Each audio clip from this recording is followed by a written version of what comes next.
성탄절이 며칠 남았습니까? 열흘 남았습니다. 왜 그렇게 세월이 빨라요? 엊그제 12월 같은데 딱 이제 열흘 남았습니다. 여러분 질문 드립니다. 이 열흘 동안 여러분들 무슨 생각하시겠어요? 어떻게 성탄을 맞이하시겠어요? 우리가 과거에는 어린아이들처럼 그저 성탄절 되면 부모님 통해서 선물을 주시고 또 선물을 서로 교환하고 그리고 이제 좀 자라면은 그저 좋아하는 사람들끼리 데이트하고 그런 좋은 시간으로 생각했는데 시간이 지나니까 그렇게만 지날 일이 아니에요. 아이들이 자라면서 어렸을 때는 그저 주면 받고 안 주면 삐지고 그랬는데 시간이 지나면서 성숙합니다. 부모님의 마음을 알아드립니다. 아버지 얼마나 고생하셨어요. 이 선물 마련하러 얼마나 피땀 흘려 일하셨어요. 부모의 마음이 흐뭇해집니다. 그래, 네가 많이 컸구나. 여러분들과 저는 금년에 지난 해 그 전에도 계속 노력했지만 특별히 금년에만큼은 말이죠. 하나님 앞에 좀 더 성숙했으면 좋겠어요. 성숙했으면 좋겠어요. 하나님의 마음을 알아들였으면 좋겠어요. 우리 전사님이 좋은 설교 너무나 귀한 설교해 주셨는데 지극히 높은 곳에서는 하나님께 영광이요 땅에서는 기뻐하심을 입은 사람들 중에 평안하다. 영광이 있고 평화가 있는 이 엄청난 선언을 하기 위해서는 무슨 일이 있었습니까? 천상에서 아버지 하나님의 쓰린 마음에 결단이 있었고 무엇보다 아들 되시는 하나님의 온몸의 헌신이 있었습니다. 이거 없이 그냥 딩가딩가 놀면서 크리스마스를 보내는 것은 어렸을 때는 몰라도 이제는 우리의 자세는 아닙니다. 그래서 저는 무슨 설교를 할까 연구하고 생각하다가 메시아의 인격에 대해서 좀 설교할 마음이 생겼습니다. 그렇지, 이제는 우리가 커서 하나님 아버지의 마음도 알고 예수님의 마음을 좀 알아서 기가 막힌 마음에 합당하게 좀 더 어른스럽게 성숙한 자녀들다웠게 살아야 되는데 그렇다고 한다면 메시아의 인격은 무엇이겠는가? 첫 번째로는요, 인격을 바라보기 전에 자격을 알아보아야 되도록 그렇게 말씀이 나와 있잖아요. 순서적으로. 네, 내가 붙드는 종, 내가 기뻐하는 종, 내가 택한 종, 내가 성신을 부어준 종, 1절에 계속 말씀하고 있지 않습니까? 그가 이방에 공의를 베풀리라. 이 말씀만 설명하려고 해도 쉽진 않겠지만은 한마디로 요약하면 하나님 아버지가 선택하시고 기뻐하시고 붙드시고 성령 충만함을 주셔서 역사하게 하신 하나님의 메시아 예수님의 자격을 말씀하고 있어요. 하나님이 너무 기쁨이 넘치시고 즐거우셔서 정말 마음에 드시는 더 이상 마음에 들 수가 없는 분이 메시아 예수님이시죠.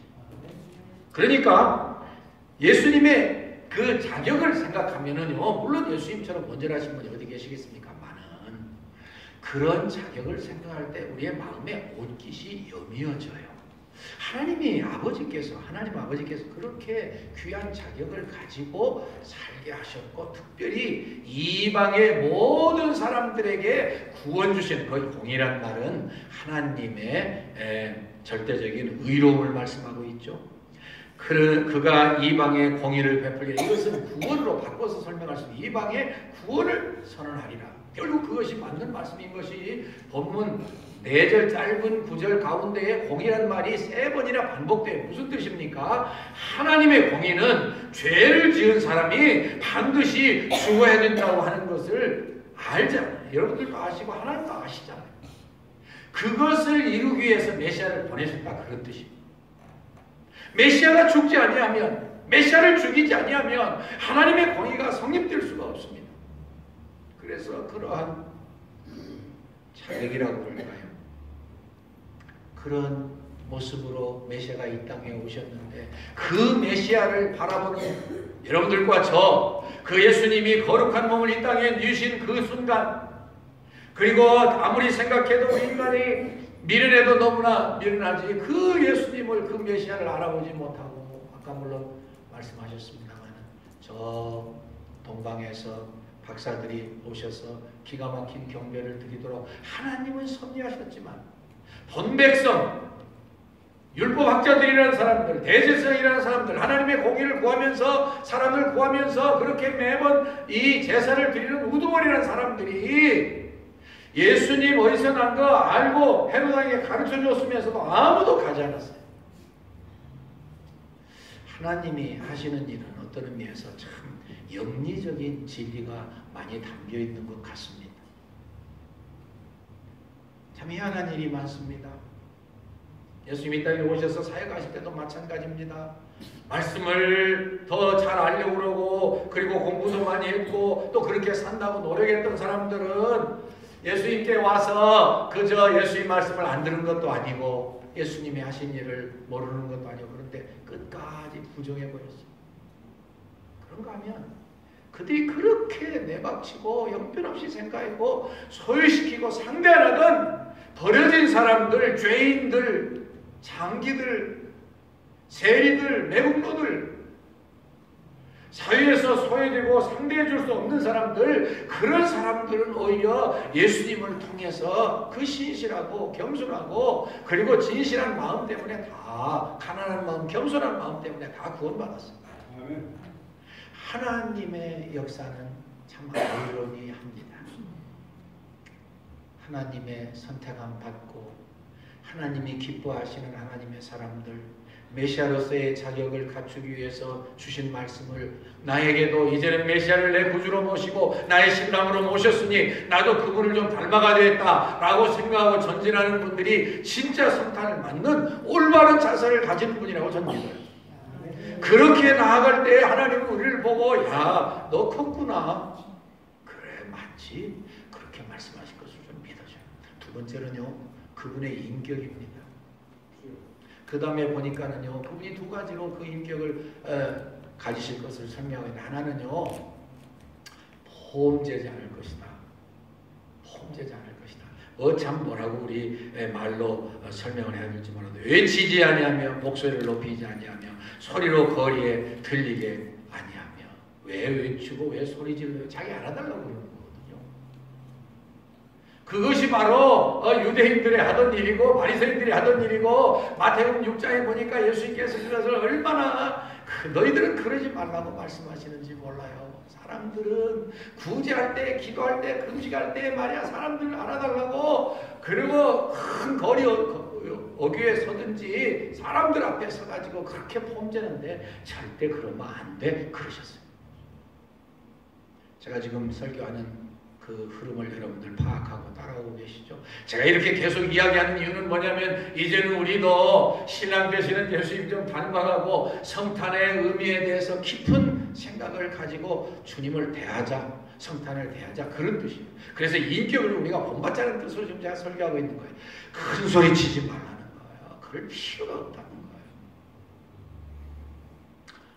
어떤 분들은 이제 여러분들도 그런 경험을 가지십니다만은 이 앞에서 말씀을 하시게 될 때에 참 이 목소리 조절이나 여러 가지 이 음성 전달의 효과를 위해서 여러 생각을 하시게 되겠죠. 그런데 이 뭐 연설이죠. 설교도 이제 거기에 비교해서 설명할 수 있겠습니다만은 이런 말씀을 하는 걸 저는 많이 들었어요. 강조하려면 오히려 더 가늘하게 해요. 오히려 더 작은 소리를 해요. 참 재미있는 말씀이에요. 사실 옳은 말씀이에요. 강조하려면 오히려 큰 소리를 치는 게 아니라 작은 소리로 할수록 그게 무슨 소리야 더 귀를 쫑긋하고 듣게 된다 그런 뜻이죠. 상식적인 이야기입니다만 우리 예수님께서 이 땅에 계실 때 바로 그렇게 하셨습니다. 큰 소리 안 치셨어요. 바리새인들처럼 그렇게 폼 잡지 않으셨어요. 하시는 일마다 그저 조용히 하셨습니다. 물론 계속 주의를 주고 격려를 하고 교육을 시키시는데도 불구하고 안 들을 때 나중에는 큰 소리로 저주를 하셨죠. 마태복음 23장. 그러나 그건 한참 후에야 돼요. 전반적으로 그렇게 하시고 난 다음에 여러분들 잘 아시는 것처럼 십자가 지실 때 한마디 하셨어요? 안 하셨어요. 마치 도수장에 끌려가는 어린 양의 잠잠함같이 잠잠하셨다고 하는 것이 그리스도의 메시아의 인격입니다. 특별히 그분은 그런 겸손한 자세를 가지고 사셨음과 함께 동시에 3절에 보니까 온유한 마음을 가지고 사셨어요. 온유. 제가 아직 다 설명 못했습니다만은 성령의 9가지 열매를 맺는 그 모습이 어떻게 생겼겠느냐. 온유의 모습일 것이다. 이 돌아가신 하영주 목사님 말씀인데 참 좀 깊이 이렇게 많은 생각을 하고 묵상을 하고 기도를 하고 해서 하시는 분들의 말씀은 좀 마음에 새겨봐요. 온유일 것이다. 온유일 것이다. 온유가 뭐예요, 여러분? 대항하지 않는 거예요. 큰 소리 안 치는 거예요. 분노 바라지 않는 거예요. 뭐 이런 사람이 있나 생각할 정도로 때려도 아무 반응이 없는 거예요. 근데 그것이 모자라서 약해서 할 수 없어서 그런 게 아니고 충분히 할 수 있는데 성령님의 은혜로 성령님의 지배를 받아서 내가 내 자신을 잘 컨트롤하기 때문에 그러는 거예요. 그래서 온유가 진짜 강한 거예요. 할 수 있는데 그걸 하나님의 은혜로 하나님의 능력으로 컨트롤하니까요. 그게 온유예요. 다시는 이야기지만 한 번 더 잠깐 말씀드리면은요, 이 명마가 왜 명마가 되느냐? 컨트롤할 줄 알기 때문에. 명마가 뭐 적당히 비시비시 달려서 명마 되는 거예요. 최고의 앞을 가는 게 명마지요. 근데 명마 중에 명마를 가려내기 위해서 그런다고 그러지 않습니까? 몇 날 며칠 물 한 방울 안 줘요. 며칠 목말라서 못 견디게 만들고 딱 풀어줍니다. 시냇가 옆에다 다 풀어줍니다. 그러고 나서 다 죽으라고 가서 물 마시는데 갑자기 스톱 그래요. 그럼 그 중에 한두 마리만 딱 스톱하고 나머지는 다 가서 스톱이 무슨 소용이 있어요? 목말라 죽겠네. 가서 다 물 마십니다. 병마가 누구예요? 딱 서는 그 한 마리, 두 마리의 병마예요. 그거를 가지고 온유를 설명을 하더라고요. 네. 설명이라고 합니다. 내가 얼마든지 할 수 있고 내가 가만두지 않을 수 있고 화낼 수 있고 그냥 박살을 낼 수 있는데 참는 거, 그렇게 안 하는 거, 그게 온유예요. 특별히 그 온유를 이렇게 설명했습니다. 상한 갈대를 꺾지 아니하시고 그리고 꺼져가는 등불을 끄지 아니하시다. 여러분들 많이 들어보셨죠? 예수님을 생각하면은 상한 갈대를 꺾지 아니하시고 끝까지 사랑으로 돌보아 주시는구나. 상한 갈대가 어떤 겁니까, 여러분들? 이 갈대밭에 많이 가면은요, 이제 바람이 불어서 무슨 이유가 됐든지 간에 반쯤 꺾여져 있어요.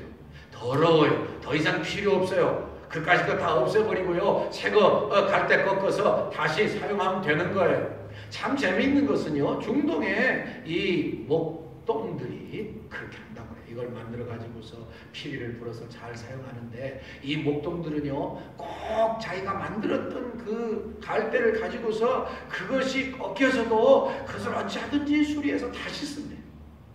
참 이상한 습관이 있다 그럽니다. 좋은 습관이죠.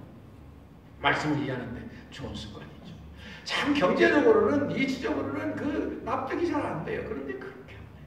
근데 거기에서 하나님의 사랑을 깨달을 수 있는 겁니다. 여러분, 하나님이 이렇게 안 하셨으면 우리 어떻게 되셨을까요? 어떻게 됐을까요? 상한 갈대를 꺾지 아니하시고 꺼져가는 심지를 끄지 아니하셔요. 꺼져가는 심지는 뭐예요? 이제 좀 지나면 필요 존재 가치가 없어지는 거예요. 그런데 아직도 불이 타고 있어요. 영적으로 생각하면은 아직도 진리를 위해서, 복음을 위해서, 하나님 사랑을 위해서 아직도 명맥을 유지하고 있는 중이에요. 그거를 하나님은 불쌍히 여기신대요. 그냥 버리지 않으신대요. 외면하지 않으신대요. 끝장내지 않으신대요. 왜? 거기에다 기름만 부으면 다시 오를 타오를 수 있기 때문에.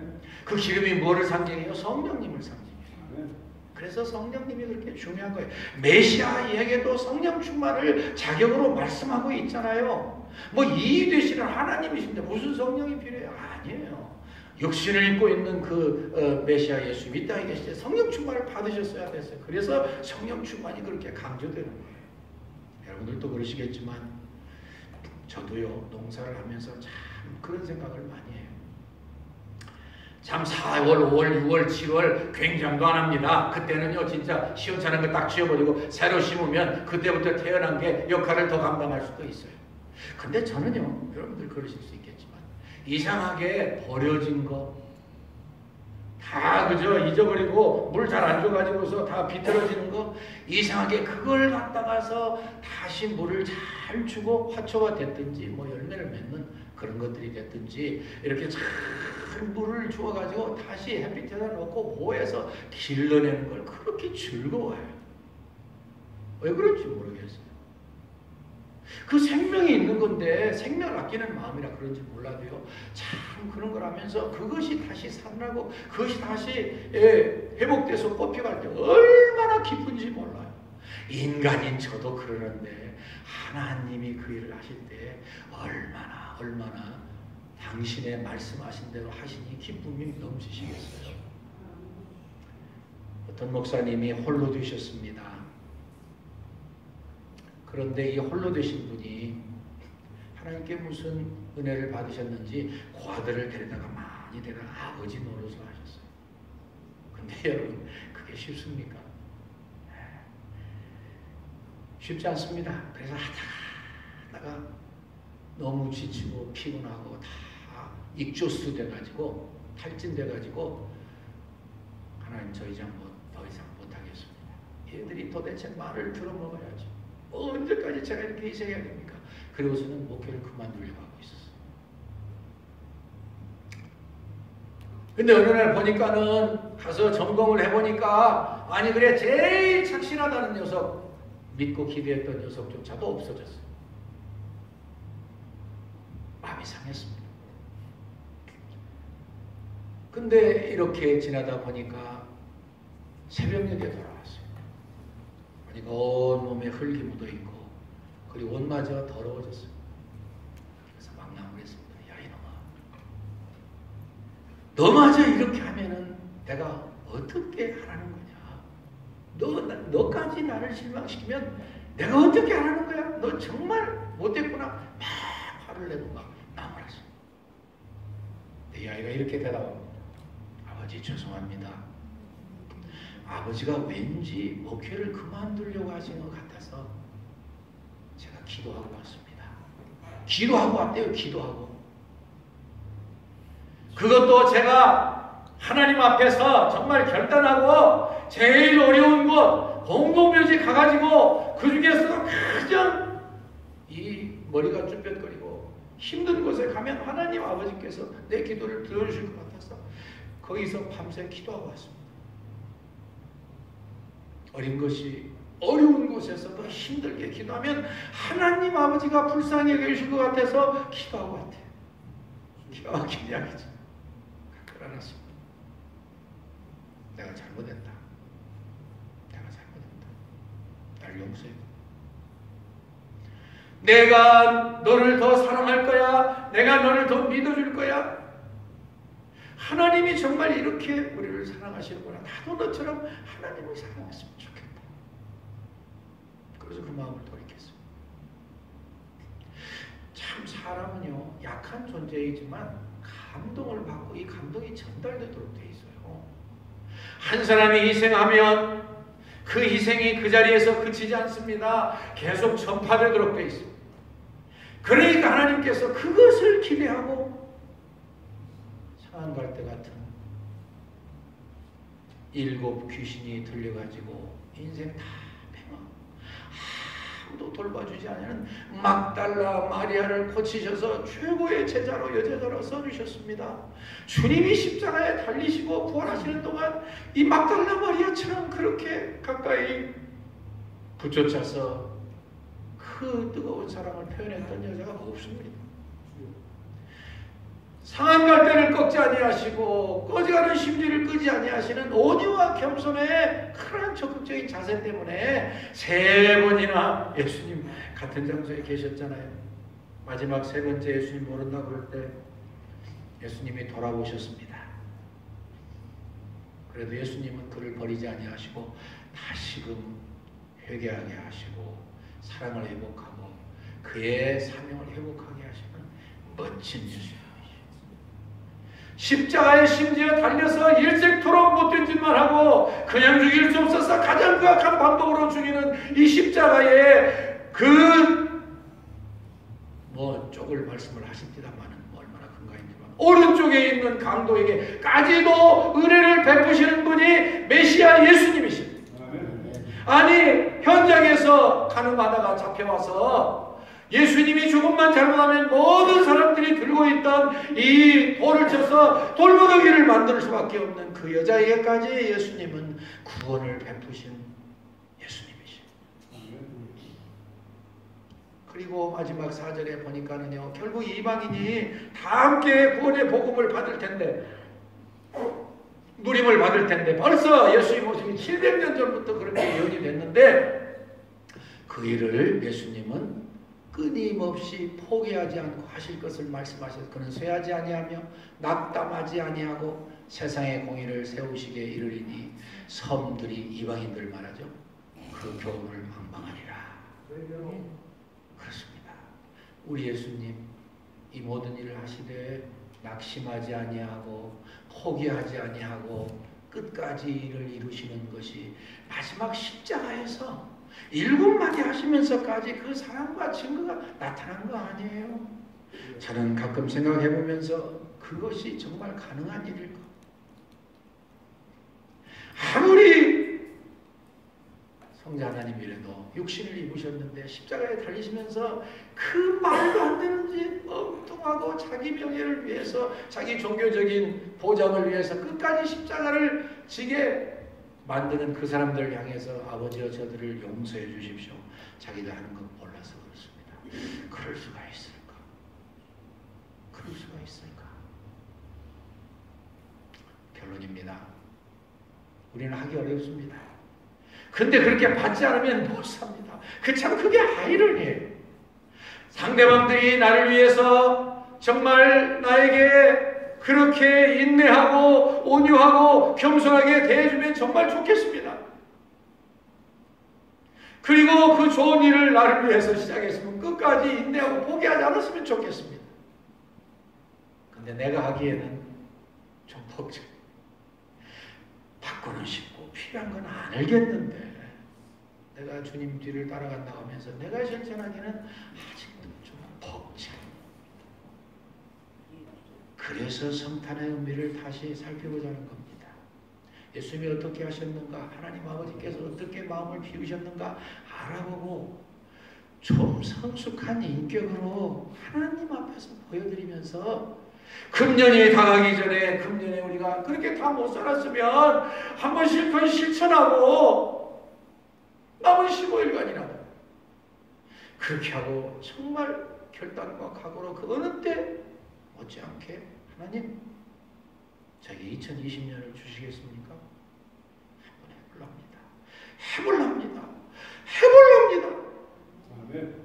내 죄를 용서하시고 성령 충만하게 해서 나도 예수님처럼 메시아의 인격처럼 사는 결단을 가지고 금년 성탄절을 맞고 싶습니다. 아멘.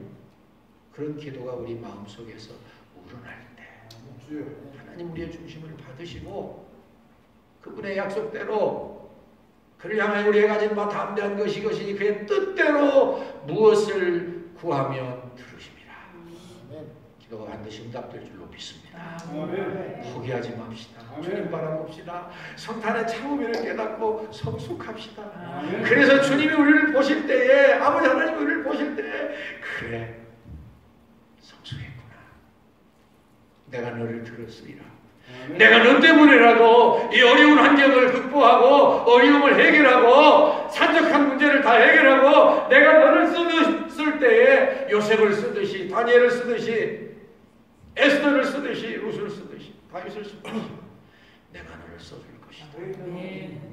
하나님의 응답이 있어서 정말 15일 동안 우리가 정상당히 살고 다시 말씀드립니다. 만회하고 반가이하고 금년 그냥 지나가는 거 마지막까지 붙들면서 하나님 회개합니다. 이제는 내가 주님 뜻대로 좀 살고 싶습니다. 아멘. 나를 도와주십시오. 나에게 성령 충만함을 주십시오. 승리하는 나라 되시기를 주의 이름으로 축원합니다. 주님 감사합니다. 성탄의 인격 성탄을 결심하시고 이 땅에 오신 메시아님의 인격 저희들이 살펴보게 하시니 감사합니다. 아버지, 저희들이 다 필요로 하고 받아야 되는데 저희들이